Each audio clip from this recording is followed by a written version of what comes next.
Hey superstars, it's Polly. It is Tuesday and I'm not driving, Romney. I'm just sitting in my car before I go into a meeting, I promise.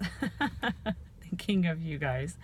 Fondly, of course. So I just got back yesterday from 6 days of volunteering at a Tony Robbins event in Los Angeles. It was a phenomenal experience. I want to say with 100% wholehearted authenticity and love, if you ever have an opportunity to go see Tony Robbins, please do. Please don't even think about time or money or where or whatever. Just do it. I don't think he's gonna, be on stage forever, and he's in his prime. He's kicking ass, and it was amazing.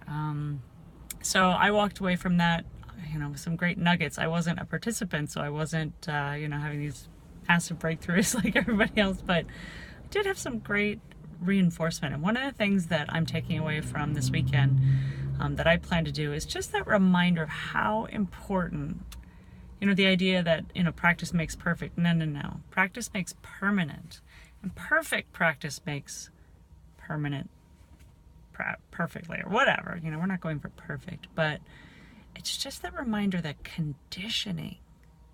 So whether you've got something that you're doing that you don't like that you're doing, or you want to start doing something, it all comes down to those muscles, like conditioning that move, that maneuver, that response, or unconditioning something. So if there's something that you're doing that you don't want to be doing, it's because you've just conditioned it, right? And while it may feel challenging to uncondition it, but I was sure reminded, and I need to do some more research. There was one of the guest speakers was the guy who made Bulletproof Coffee and the Bulletproof Diet or something like that. And he talked a lot about our mitochondria and how they are responsible for that fight or flight, that fear feeling. And I have a feeling as I dig into this more, it's going to have a lot to do with overcoming addiction and stopping that urge, like when there's an urge to smoke, drink, eat, whatever it is, that urge, I think, comes from the mitochondria. And so he talked about how you can trick them and you can get them to work for you. And I was like,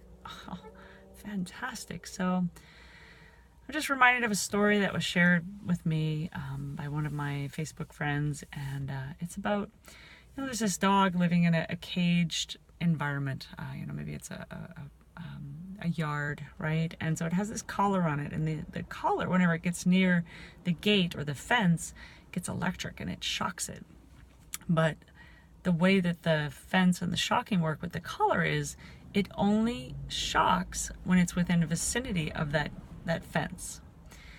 And this is like how it is for us with those of us trying to overcome an urge or an addiction or something or start something, is we feel that pain, that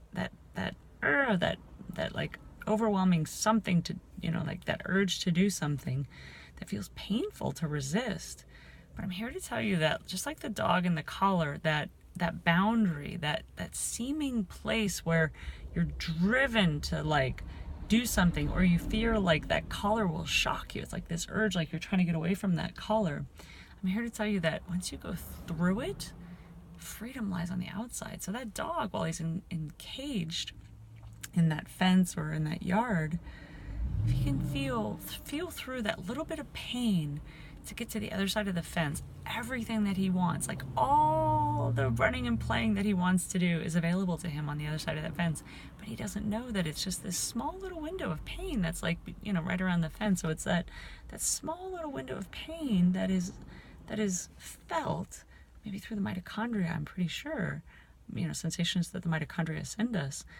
But it's temporary and it's small and it's made up. It's like, it's a little bit and poof, then it's gone. And what I think happens, while that fence may stay electrocuted for that dog, I'm here to tell you that the way that the brain works is that urge and that addiction and that sensation or that fear is only made up in the brain. And when you can uncondition it, when you can break through that barrier, it loses its charge. It loses any the strength it has on you. It just gets weaker and weaker and weaker. So I hope that little bit of tidbit from my takeaway from Unleash the Power Within and Tony Robbins this weekend can serve you.